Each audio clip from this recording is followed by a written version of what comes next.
ఓం మహాగణాధిపతయే నమః. ఓం గురుభ్యో నమః. ఓం శ్రీమాత్రే నమః.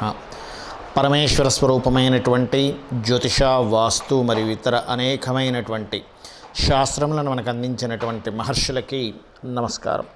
హయగ్రీవ హయగ్రీవ హయగ్రీవేతి యో వదేత్తస్య నిస్సరతే వాణి జహ్నుకన్యా ప్రవాహవత్. అరుణాం కరుణాతరంగితాక్షీం ధృతపాశాంకుశపుష్పబాణచాపాం అనిమాదిభిరావృతాం మయూకైః అహమిత్యేవ విభావయే భవానీం. శ్రీమాత్రే నమః. ఆ లలితాంబిక అమ్మవారి యొక్క అనుగ్రహం మీ అందరికీ కూడా పుష్కలంగా ఉండాలని మనస్ఫూర్తిగా కోరుకుంటూ, మనము ఉగాది మాసం నుంచి ప్రతి 4 నెలలకు ఒకసారి ఏం చెప్పుకుంటాం? ఉగాది నుంచి ఈ యొక్క కాందాయ ఫలం అనేటువంటిది ఉంటుంది పంచాంగంలో. ఈ పంచాంగంలో కాందాయ ఫలం గురించి తెలుసుకుంటాం. మరియు ఆ కాందాయ ఫలంలో ధనలాభం ఉందనుకోండి, హ్యాపీ.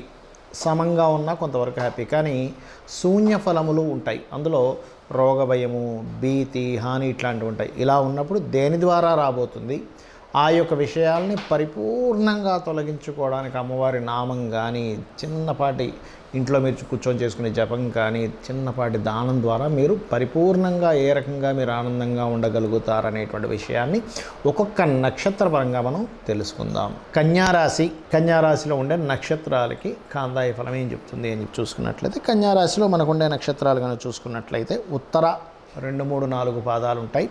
హస్తా నక్షత్రం ఉంటుంది, చిత్తా నక్షత్రం ఉంటుంది. వీరి ఈ 3 నక్షత్రాలకి బాగుందండి ఈ 4 నెలల పాటు. అంటే మనకి చూసుకున్నట్లయితే ఏప్రిల్ 9వ తేదీకి ఉగాది వస్తుంది కాబట్టి ఏప్రిల్ నుంచి ఆగస్టు 9 వరకు ఉండే ఈ 4 మంత్స్ కూడా కన్యారాశిలో మనం ఇందాక చెప్పుకున్నట్టుగా ఉత్తరా నక్షత్రానికి మంచి ధనలాభం ఉంది. హస్తకి మరింత అద్భుతమైన ధనలాభం చూపిస్తుంది.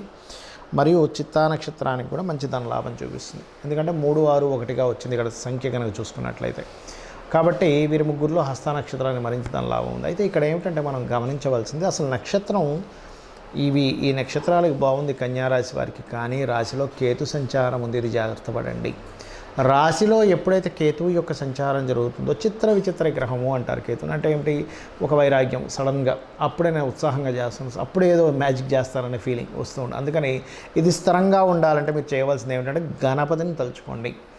ఓం గం గణాధిపతయే నమః. ఎందుకంటే మీ పంచమాధిపతి ఆలోచన కారకుడు కూడా 6లో వెళ్ళి కూర్చున్నాడు.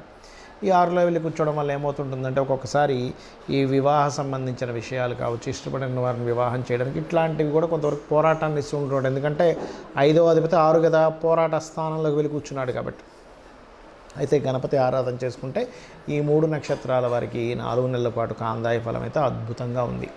ఇక మీరు చేయవలసిన దేవతారాధన కూడా విష్ణువుని ఆరాధించడం, వెంకటేశ్వర స్వామిని ఆరాధించడం, గణపతిని ఆరాధించడం చేయండి. రాశిలో కేతువు యొక్క సంచారం జరుగుతుంది కాబట్టి అది ఆటంకాలు కలగకుండా ఉండాలి. కాబట్టి ముఖ్యంగా మీ నక్షత్రం బట్టి, ఇప్పుడు ఉత్తరా నక్షత్రం వారు ఉన్నారు, ఉదయాన్నే నిద్రలేచి కాస్త సూర్యభగవాను ధ్యానం చేసుకోండి. హస్తా నక్షత్రం వారు రాజరాజేశ్వరి అమ్మవారిని లేదా అమ్మవారు ఏ స్వరూపాన్ని అయినా చేసుకోవచ్చు. చిత్తా నక్షత్రం వారు ముఖ్యంగా సుబ్రహ్మణ్యేశ్వర స్వామిని ధ్యానించుకున్నట్లయితే బాగుంటుంది.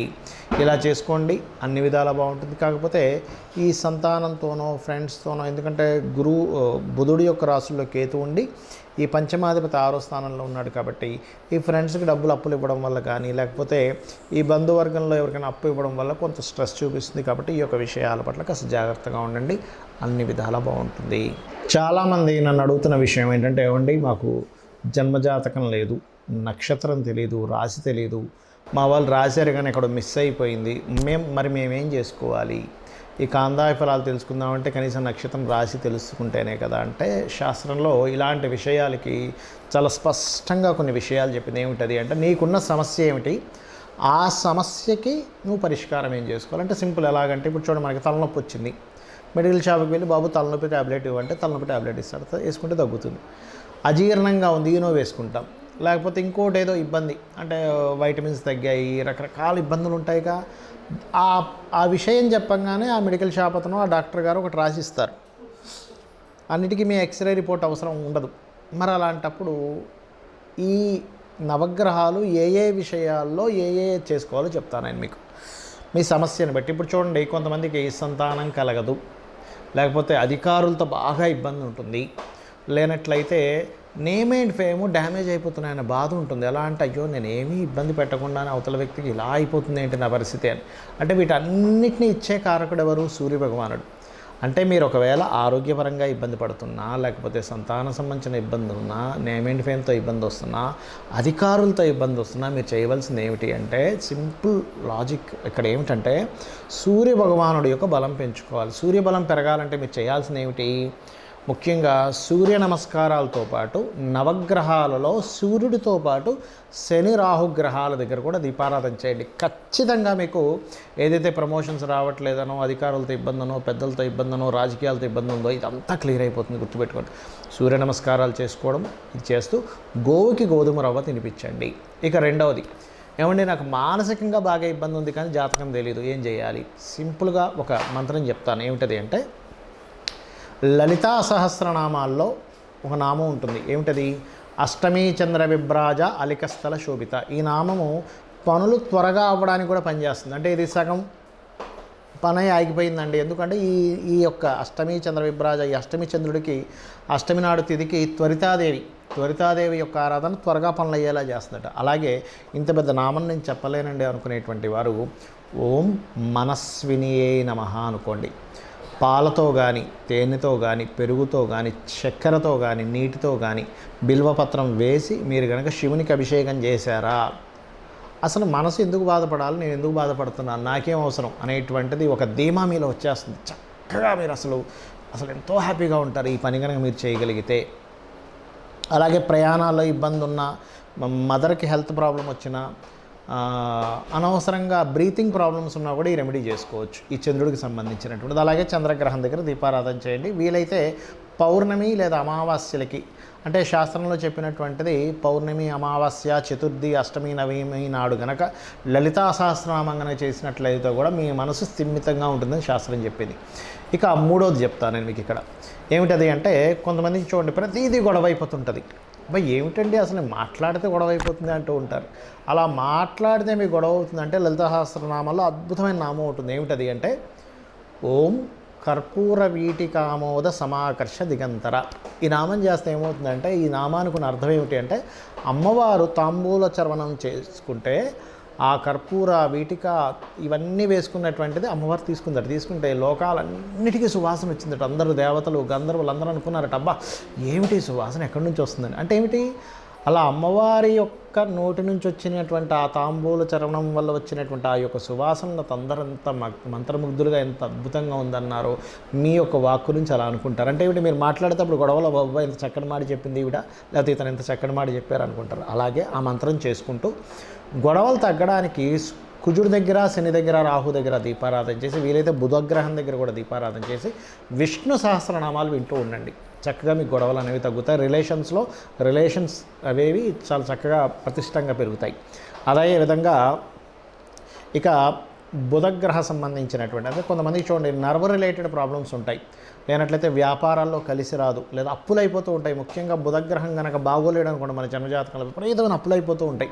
అది ఏది ముట్టుకున్నా అప్పు అయిపోతుందండి, ఏమిటో నాకు అర్థం కావట్లేదు, ఈ అప్పుల సుడిగండం నుంచి ఎలా బయటికి రావాలో అర్థం కావట్లేదు అంటూ ఉంటారు. అటువంటి వారికి ఒక చక్కటి నామం చెప్పింది శాస్త్రంలో. ఏమిటది అంటే ఓం అపర్ణాయే నమః. చాలా సింపుల్, చాలా త్వరగా పనిచేస్తుంది కూడా.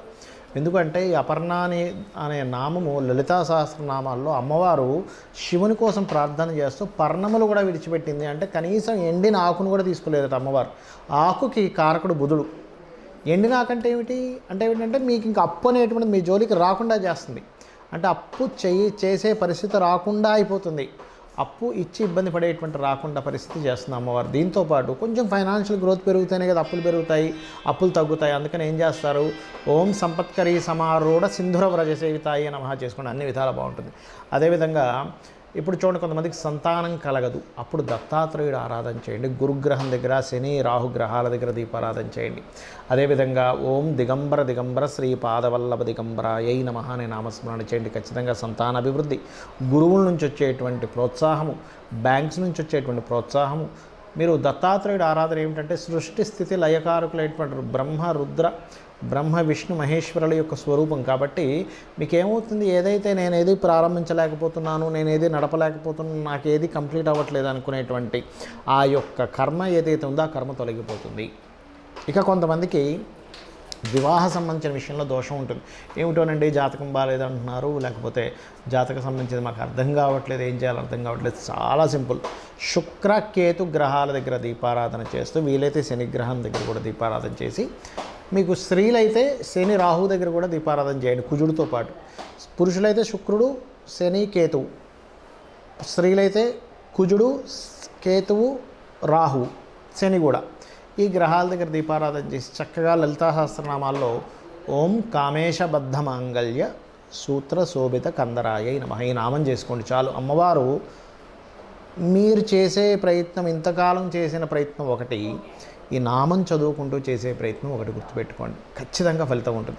మరి కొంతమందికి ఉద్యోగ అవకాశాలు రావండి, ఎంత చదువుకున్నాము, ఎన్నో ప్రయత్నాలు చేసిన ఉద్యోగం రావట్లేదు. 2 నామాలు ఉన్నాయి లలిత సహస్రనామాలు, ఇంకా ఉన్నాయి కాబట్టి 2 చెప్తాను నేను మీకు. ఒకటి, మొదటి నామం ఓం శ్రీమాత శ్రీ మహారాజ్ని శ్రీమత్ సింహాసనేశ్వరియే నమః, ఇది చేసుకోండి. రెండవది ఏమిటి అంటే, మీరు మాణిక్య మకుటాకార జానుద్వయ విరాజిత, దీని మాణిక్య ముకుటాకారాన్ని కూడా రాయబడింది వేరే గ్రంథాల్లో, బట్ మకుటాకారాన్ని కూడా ముకుటాకారం అనుకున్నా ఒకటే. అమ్మవారి మోకాళ్ళకు సంబంధించిన వర్ణన, మోకాళ్ళ భాగాన్ని జ్యోతిష్శాస్త్రంలో దశమ స్థానము అంటారు. ఈ దశమ స్థానానికి శని భగవానుడు అధిపతి. అందుకే చూడండి, శని ఎవరికైనా పాడైతే మోకాళ్ళ ప్రాబ్లమ్స్ వస్తాయి. శని బాగుంటే మంచి ఉద్యోగంలో ఉంటాడు, శని బాగోకపోతే ఉద్యోగం చేయలేడు మనిషి. అందుకని మీకు ఉద్యోగ సంబంధించిన అవకాశాలు ఈ నామం ఇస్తుంది. దాంతోపాటు పిడికడి బెల్లాన్ని శనివారం పూట మీరు గోవుకు తినిపించండి. వీలైతే ఇంకా దోషం ఉందండి, తెల్ల నువ్వులు నీలం రంగు వస్త్రం కూడా దానంగా ఇవ్వండి. నవగ్రహాల్లో ప్రత్యేకంగా కేతువు శని గ్రహాల దగ్గర దీపారాధన చేయండి. రావి చెట్టు చుట్టూ ప్రదక్షిణాలు చేసుకోండి. సర్పాల మీద మీరు సర్ప ప్రతిష్ఠ చేసినప్పుడు అక్కడ ఉంటాయి ప్రతిష్ఠ చేసినవి, వాటి మీద పసుపు గంధము కలిపినటువంటి నీటితో అభిషేకం చేయండి. ఇక మాయలో ఉంటారు కొంతమంది, అంటే ఏమిటి, ఏదో అయిపోతుంది, భ్రమ, మాయ, ఏదో జరగబోతుంది, లేదా విదేశాలకు వెళ్ళాలి, అలాంటి వారు రాహుగ్రహ ఆరాధన, దుర్గా మరియు 2 సార్లు రోజుకి ఆంజనేయ స్వామి యొక్క ఆరాధన చేసుకుని మాయ తొలగుతుంది. అంటే భ్రమ, మాయ, ఏదో అయిపోతుందో అనే బెంగ ఉంటుంది, ఇవి పోతాయి క్లియర్గా. ఇంకోటి ఏంటి, ఓం దుమ్ దుర్గాయ నమః చేసుకోండి. అదేవిధంగా ప్రతిదీ ఆటంకమేనండి అంటూ ఉంటారు, వైరాగ్యము, విరక్తి ఆటంకాలుగా ఉంది, నాకు దేని మీద ఇంట్రెస్ట్ లేదు, గణపతి ఆరాధన అద్భుతమైన ఫలితాలు ఇస్తుంది. కాబట్టి ఇది చేస్తూ గోవుకి గ్రాసం తినిపించండి, గరికతో ఆ యొక్క గణపతిని అర్చించండి. ఖచ్చితంగా ఇవి చేసుకోవడం ద్వారా మీ జాతకం ఎలా ఉన్నా అమ్మవారి అనుగ్రహంతో మీరు చక్కటి ఫలితాలు పొందుతారు. శ్రీమాత్రే నమః.